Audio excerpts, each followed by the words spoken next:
I was kidnapped. I was kidnapped and taken to a prisoner of war camp.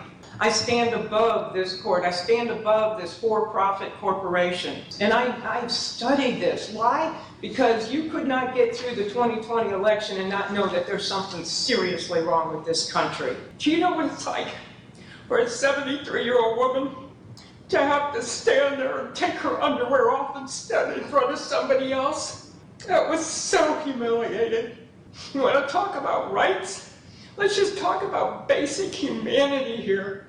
Okay. And I was given an orange swimsuit. I don't look good in orange at all. It was very boring in there. I genuinely don't understand how some sovereign citizen defendants think this works. Complaining that jail wasn't comfortable? It's jail. It's not meant to be convenient or enjoyable. If you've spent nearly 2 weeks in custody, that alone proves the court absolutely has authority over you. That's the contradiction that always stands out. On one hand, they claim the system has no jurisdiction. On the other hand, they're physically sitting in a detention cell under that very system's control. Reality doesn't really leave room for debate there. Then they walk into court acting like they're about to outmaneuver legal professionals who've been doing this for decades. Courtrooms aren't debate clubs or internet comment sections. They run on statutes, precedent, and procedure, not slogans. And here's the hard truth. Most of these situations are avoidable. Basic compliance with traffic laws or court procedures would prevent 90% of these hearings from ever happening. This isn't some grand philosophical battle against authority.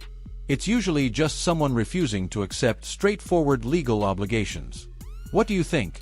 Is this genuine belief or just denial dressed up as a legal theory? We called a case of 22-239. Margaret Bruno. Is it Lucia? This is who you're calling right here, Your Honor. Yeah. Just so we're clear, I'm representing the, authorized representative for the legal fiction. And I cannot cross the bar if you, I can't cross the bar, you know that. It's all about jurisdiction. I can hear you. Can you hear me okay? I can, yeah. Right. It's not as sophisticated as my hearing aids, but I can hear you this time. All right. All right, I just want to be clear that when I was here for the arraignment, first off, I never had a first appearance. Within 24 hours, I was incarcerated for 13 days without a first appearance. Bond was set. And that's true because you wouldn't sign the documents at the jail. Until you sign documents at the jail, you don't. Where is that written that you have to sign anything? Because I couldn't find it. It just simply says within 24 hours I would go before a judge. I had felony you weren't properly booked, so that's the way that was. But I'm not going to argue with that point. But go ahead. Okay. Well, I just want to get it on the record that I am here on a special appearance, and I'm just the authorized representative for this birth certificate. It has been federally authenticated. If you want to take a look at it, it has been certified by the state and federally authenticated. I am the owner of this SQQV. Do you understand what that means? Not a clue. Really? Okay. It means that I'm not in your jurisdiction. I stand on the land and soil. I'm under the public law. Okay. And I have a right to pass through service. All right, so I take it you're representing yourself today? No, I am presenting myself. Okay. So you're not going to enter a plea today or work out negotiations or anything? I'm not making any plea whatsoever. I have not consented to contract with this court in any way. Okay. I'm an American state national. I'm not a sovereign citizen. That was a hate crime under which I was arrested, and the arresting officer has since quit his job with the Jasper Police Department. All right, well, see if we can... I have a file here that I have one prepared for both the prosecutor and for you, Judge, if you'd like to take a look and go along with me on what I'd like to bring before the court. My goal is that this case get dismissed with prejudice before I walk out today. Well, that's not going to happen, but we'll take a look at those files. Okay, they're the same, one for each of you. So if this case is not going to be submitted, with the first letter in here is a fair notice and warning letter. And it speaks to what the issues are here. First off, it was a false arrest because I do have a right to travel. All right, We understand your position. You don't recognize the law. You don't believe the court has authority. Message received. Now what? At some point, the speeches stop being arguments and start sounding like filler. Court doesn't operate on who can talk the longest. It runs on statutes, procedure, and evidence. No one is going to suddenly say, "You talked for 20 minutes, so you're free to go." The longer these monologues go on, the less persuasive they become. It's not strategy, it's delay. And judges have heard every variation of these arguments before.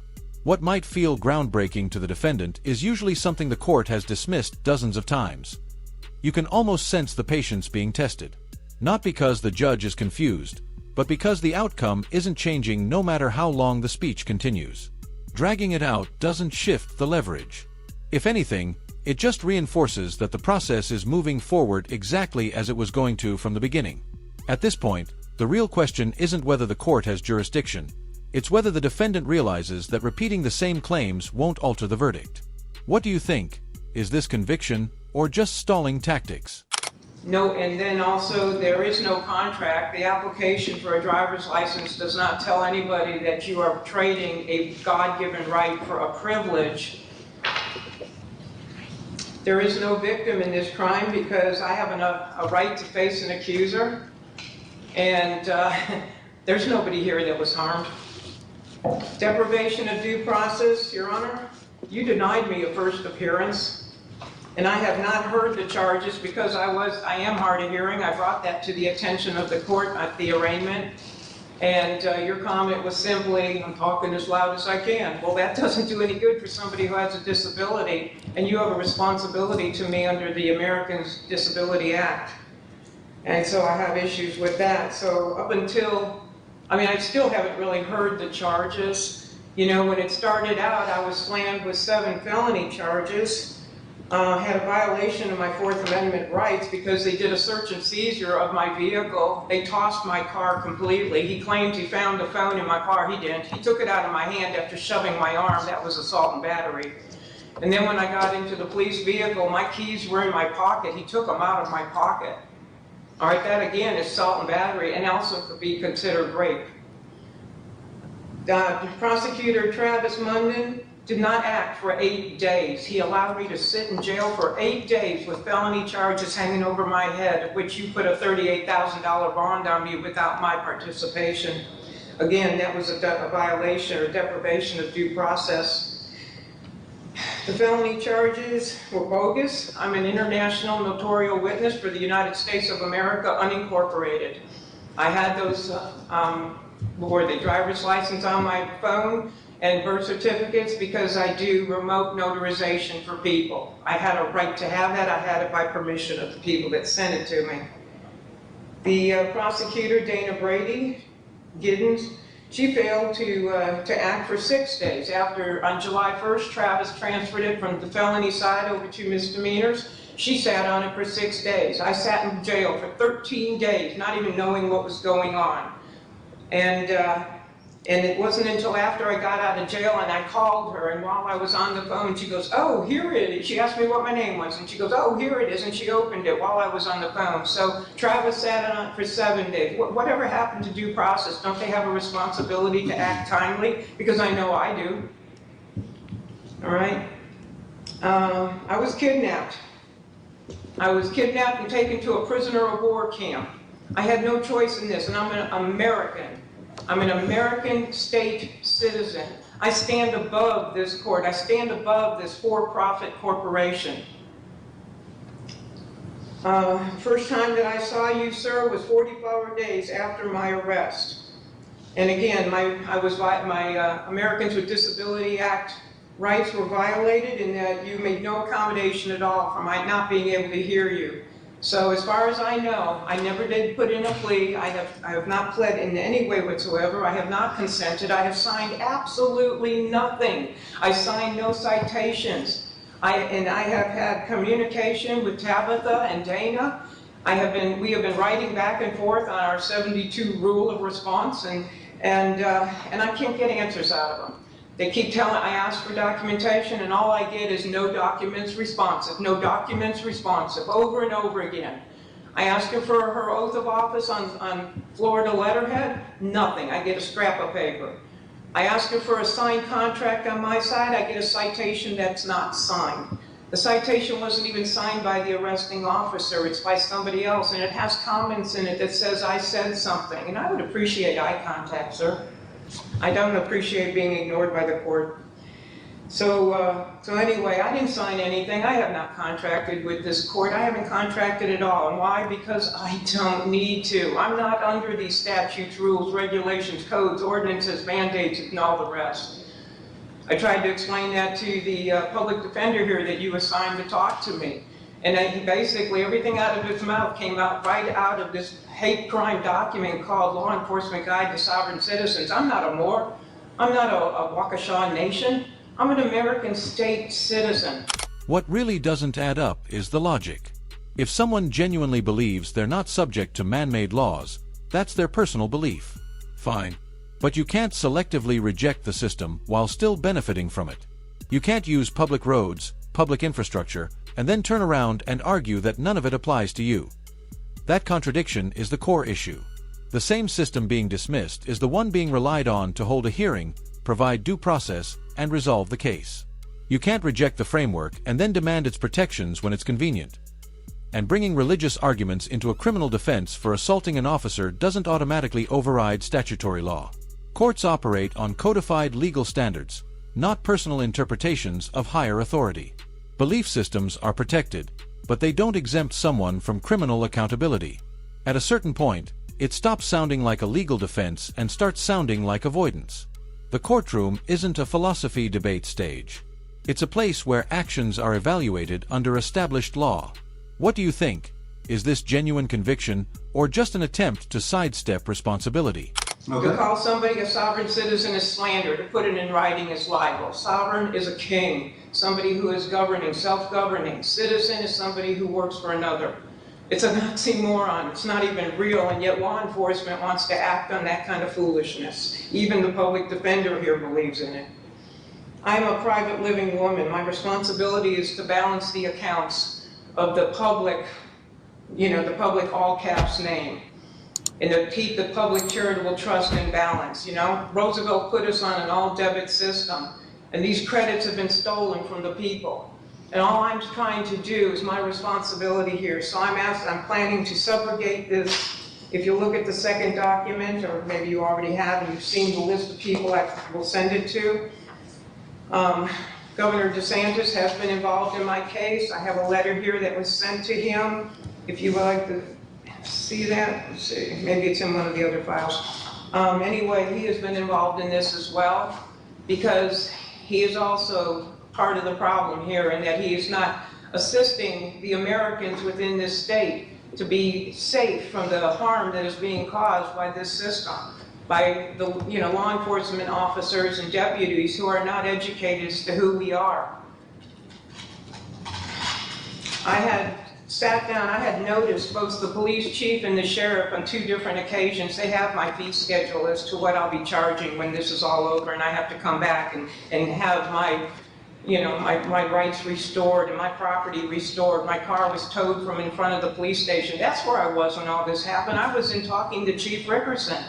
I went in and I noticed both the chief and the sheriff, the clerk of court, and the property appraiser when I got here back in March, that I was an American state citizen and I'm not a U.S. citizen. They were both noticed. They've both been noticed twice. And along with that was the fee schedule of what I charge when my rights are violated. I was talking with the police chief for the 4th time. We have sat down and had 4 conversations on how we educate the officers to know the difference so people are not harmed on the side of the road. I wasn't even on the side of the road. I was parked in front of the police station when all this went down. I wasn't even in my car. This officer got in my face back in April, and he stood there. I was meeting with the police chief, Chief Rickerson. At that time, he was an interim police chief.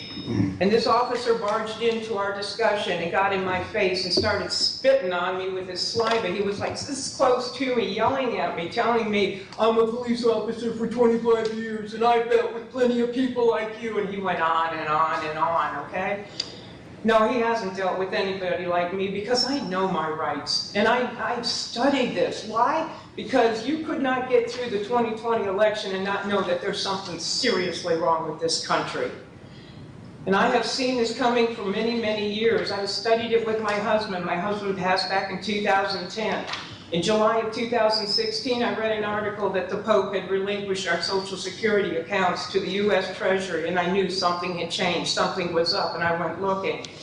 And when I went looking, I found at least 20 organizations trying to help people come out of slavery, come out of this U.S. citizen slavery. You're a slave to the British Crown, which is the administrative arm, to the Pope, which is the financial arm, and to Washington, D.C., the District of Columbia, which is the military arm of the one world government. Well, I don't go with that because I serve a king.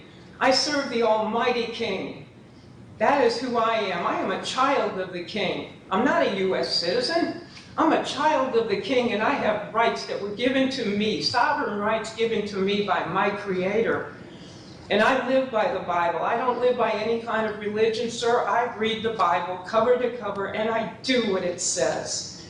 And when it says that there are 2 commandments in the New Testament that Jesus, or Yeshua, I prefer to call him by his Hebrew name, the 2 commandments, to love God above all things and to love your neighbor as yourself, I live by that. But that's a summary of the 10 commandments that are in the Old Testament, Exodus 20. And the first 5 commandments are how you love your Creator. And the second 5 commandments is how you love your neighbor. And I live by that, sir. And this officer had to break several of those commandments to put me into this system. He had to lie, and he had to steal my property. And if this is the system that this government or this for-profit corporation is trying to force on the people, then you guys should all be ashamed of yourself. Is anyone else thinking, just sign the paperwork and get your trial already? It's not complicated. She could have spent less than a day in custody and been back to her routine. Instead, she's acting like jail was supposed to be some kind of luxury retreat. Massages, buffets, the whole experience. It's not a resort. It's a jail. The system isn't designed to be comfortable, and the sooner that's accepted, the sooner things move forward. At this point, it doesn't even seem like she's confused. She's just stubborn. Honestly, it almost looks like she's fighting herself more than the court. When someone is determined to resist reality, there's only so much guidance that can help. Sometimes, you can't make people take the right steps until they decide to do it themselves. What do you think? Is this just stubbornness, or has she completely checked out from the process? I am asking, I'm not asking, I am demanding. See, a sovereign does not motion the court. A sovereign demands. I am demanding that this case be dismissed with prejudice because I'm going down for the count. I'll take whatever punishment you give me. And I think my 13 days in jail without signing anything, just for comfort, should give you an idea of the fact that I finish what I start. I went into that jail, Your Honor. I was quite a surprise. I wasn't prepared for it. If it hadn't been that I took a couple in who were homeless, I probably would have ended up going home to a dead dog in a house full of crap. But that gentleman, the people that I took in who were homeless, called my girlfriend and said she didn't come home last night. Well, my girlfriend knew that I was on my way to the post office in Live Oak, and she knew I was going to stop by and talk to the sheriff. So first call she made was to the Suwannee County Jail. Second call was to the Hamilton County Jail, and she found me. I was sitting in jail. I've never been in trouble with the law before. Do you know what it's like for a 73-year-old woman to have to stand there and take her underwear off and stand in front of somebody else? That was so humiliating. You want to talk about rights? Let's just talk about basic humanity here. Okay. And I was given an orange swimsuit. I don't look good in orange at all. I have to bring some humor so I can stop crying. I wore that jumpsuit in my underwear for 13 straight days. Because I wouldn't sign your paperwork, because I would not come in contract with this corporation. This for-profit corporation. You're not a government, let's be honest. Because I wouldn't come in contract with you, I suffered extremely. I was 3 days in a row I asked for a sweatshirt. I was freezing. You got a swamp cooler in that jail. It's loud and it's cold. And every guard was wearing a jacket, and every inmate had a sweatshirt except for me. 3 days I asked for a sweatshirt. On the 4th day, when I asked, the guard said, "You don't sign out paperwork, you don't get nothing." Yeah, that's real sweet. There's a camera right above the toilet. Yeah, that's real sweet. You're sleeping on a steel bed. When I went and signed their paperwork, they gave me a mattress where the fabric was touching fabric. I have a 9-inch spread, thumb to little finger, and I can tell you that the padding of that mattress lay within a lump, 12 inches by 30 inches. The very first day in holding, I had a bruise on my tailbone from sitting on a steel bed. You know, I'm used to a mattress, and I have a memory foam topper on top of it. I like it sweet. I went without drinking water for 13 days. I drink on average almost a gallon a day. My dog and I consume a gallon a day. You get coffee in the morning, you get Kool-Aid for lunch and dinner, and you get absolutely no water. And the only water coming out of the faucet in the bathroom is hot water. Okay, this is inhumane. I was tortured for my faith. Why would I say that? Because according to Revelation 18:4, it says, "Come out of her, my people." I am one of his people. And that Revelation 18 is all about Babylon. And yes, I did the paperwork to come out of this Babylonian system. Matthew 6:24 says, "I can't serve two masters." Well, who gets the taxes? Who gets the first tithe? The government grabs it right out of your paycheck. You don't have a choice. Steals it right from God. We don't get to give God our first fruits. I don't know what your faith is, but that's my faith. I serve the mighty Creator. It was very boring in there, and they had some books, and I was reading on average 400-page novels every single day, but on the 5th day, the guards came in and took all the books out, so I had nothing I could read.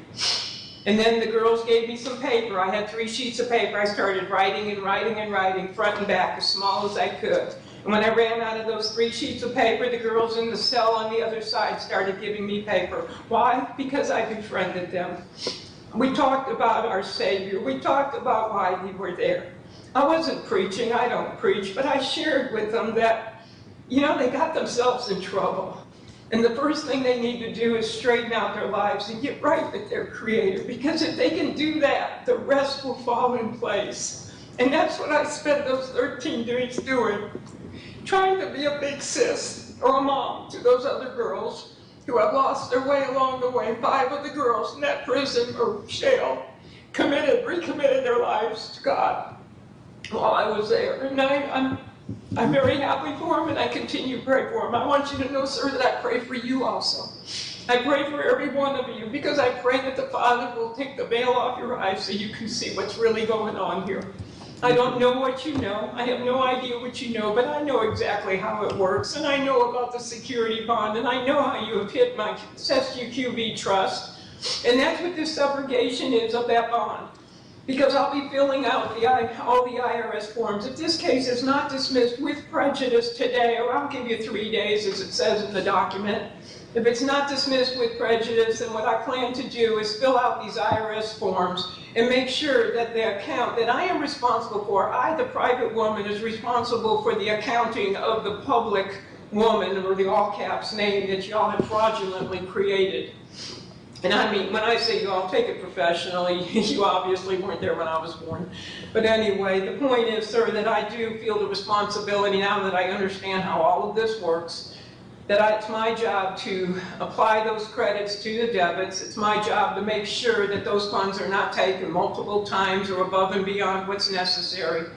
And so that's what this subrogation document is all about. I want you to pay attention, sir, to the list on this document of the people that, the distribution list. You see, I have notified the state's attorney. I came out of the system back in April of 2018. And when I moved to Hamilton, I was in Jacksonville at the time. When I moved to Hamilton, I redid my paperwork. So on the public record in this county, I have 2 filings with all my paperwork showing that I am an American, I'm not a U.S. citizen. Oh, you're not a U.S. citizen? That doesn't change the fact that the law still applies to your actions.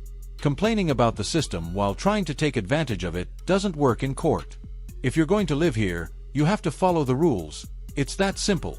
What makes this case interesting is the contrast between age and approach. Even at 73, this defendant is presenting arguments that don't hold up legally, showing that experience doesn't automatically translate into understanding the system. At some point, you can't blame the system for every misstep. The reality is that the legal process evaluates actions, not intentions or rhetoric. Watching someone stubbornly argue against facts that are clear is almost like watching a fight with an unbeatable opponent. You can see it isn't going anywhere, and yet it continues anyway. So what do you think? Is this genuine belief, or just a refusal to accept reality? I have an act of expatriation, I have a deed of reconveyance, I have a cancellation of all power of attorney, I have an assumed names that gives me a copyright and a registration on all of my names. Okay, You Mr. can't Chair. make money on my names. And if you'll notice on this list here, the state's attorney the state's attorney, the attorney general, were all notified back in 2018 on American. Why they didn't notify y'all, I don't know. But why I'm being persecuted, I don't appreciate. Okay. On this list here, because you have deprived me of my rights, I've also included the Judicial Qualification Commission as well as others. So, I yield. Okay. Well, I appreciate you commenting. So what we'll do is, what I'm gonna do right now is continue to October 18th, see what's, I can't do that, sir. I will be at the Feast of Tabernacles from the 1st of Tishri, which is September 26th, until, let me think, what is it, 9 plus 8, 18. Around the 20th of October is the Feast of Sukkot, Feast of Tabernacles. I'll be out of town for that, celebrating What with about about 300 believers. what about November 15th? Well, I mean, I don't plan to attend any more trials here. This is my last one. Okay. I'm hoping that you will do the right thing here and that the state's attorney will do that. Tabitha here, she has not proven jurisdiction. Once I here's what we're gonna do. non-consent, Your it is her case is- job to prove jurisdiction. Your case is continued to November 15th. We're gonna take everything you said under consideration. Okay? I'll look at your papers. State attorney will look at them. And, on or before November 15th, we'll come to some conclusion. How about I that? hope to get a letter from you. I will continue to get the information here. Is it Durrett, did you say? Mr. Durrett. I will, I'll get in touch with him. Greg was telling me, and I know Greg personally, Greg was telling me that all he does is provide you with a court case number. Somebody is creating a security on this. That's who I need to talk to. So if you know or you can find out those highlighted areas in these documents, as soon as I can get that information and fill it in, then the formal documents will be sent. I hope to hear from you before that, Tabitha. Ma'am, I do not know who creates the security. Okay, Ms. Lucero, I appreciate your comments and everything, and have a good, wherever you're going in October, wherever that is. Feast of Tabernacles, it's Yeah, in feast. Leviticus 23. Okay. I'd also like to mention, if you have any influence at all with the sheriff, ask him to go into that jail and find out what's really going on. It's deplorable. Okay, It's a disgrace. I'll mention it to him. Thank you. I will. All right, well, thank you, ma'am. Yeah, All right, just quiet now. yeah. Honestly, sitting through that hearing was exhausting. Some sovereign citizens seem to think that just changing their status or calling themselves a state national somehow erases their legal obligations. Spoiler, it doesn't. You're still a citizen, still under the court's jurisdiction, and still accountable for your actions. Claiming otherwise is like trying to change your username in a video game after getting banned and thinking the system won't notice. No matter how you dress it up, the rules still apply, and the court sees right through it. Watching this unfold is almost like watching someone argue against gravity. Eventually, reality catches up. So what do you think? Should the judge have gone even harder, or was the ruling fair? Drop your thoughts in the comments. And if you enjoyed this breakdown, make sure to like and subscribe. It really helps support the channel. Thanks so much for watching.